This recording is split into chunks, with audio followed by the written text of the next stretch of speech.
Hi, I'm Mr. Huber, and in this video we're going to talk about exercise 13C. In the isosceles triangle ABC, find the missing sides and angles. Okay, so we need to work out alpha, beta, gamma, and we're given A 40.3 and HA 11.5. So first things first, this is 40.3. That's obvious because it's an isosceles triangle, so we know A and B. One other very important thing, this is a right angle. So we have two right-angled triangles.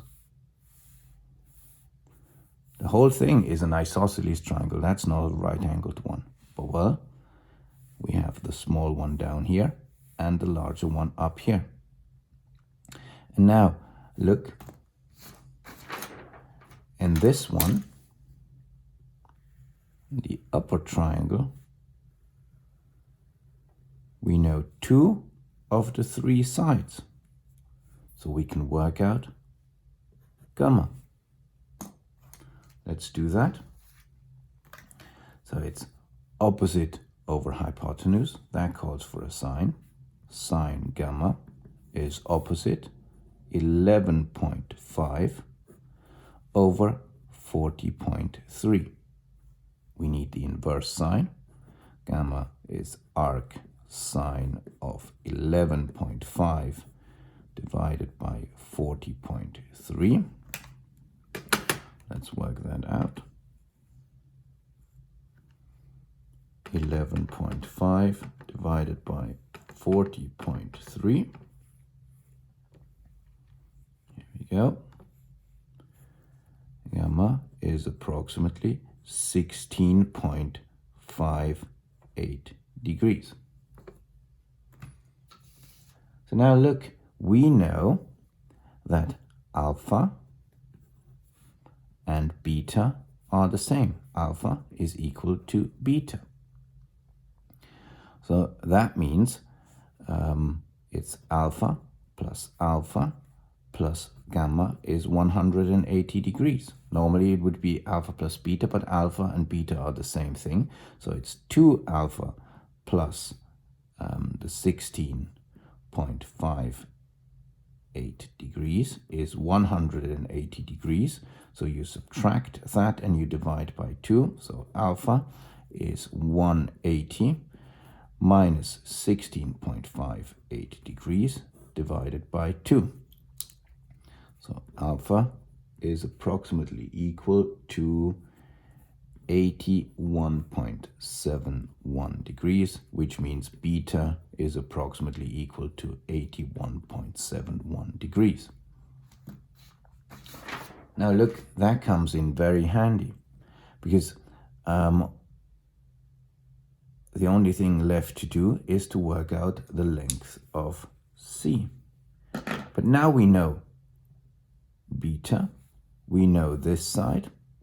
So in another right triangle here, this lower one, we know two of the three things. We know beta and we know the opposite side. So that means we can use sine. Sine of beta is opposite 11.5. This is the hypotenuse, this is the opposite. We want to work out the hypotenuse in the blue triangle over C. So let's plug in beta. Sine beta. As I told you last time, I'm always working with exact values. Now times C. C times sine 81.71. When I say exact values, I mean stored values. And now C is 11.5 divided by sine of 81.71. So if you work this out with a stored value, then you're going to get C is approximately equal to 11.62.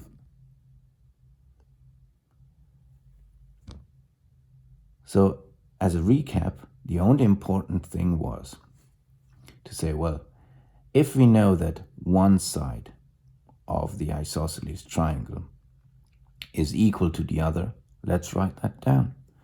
Then let's look for right-angled triangles. And right away, we were able to spot two right-angled triangles. So we worked out gamma. Once we had gamma, we were able to work out alpha and beta, because they're the same, because it's an isosceles triangle. Once we had that, we were able to change to this triangle and use the sign in order to work out C. I hope it wasn't too difficult. See you on the next one.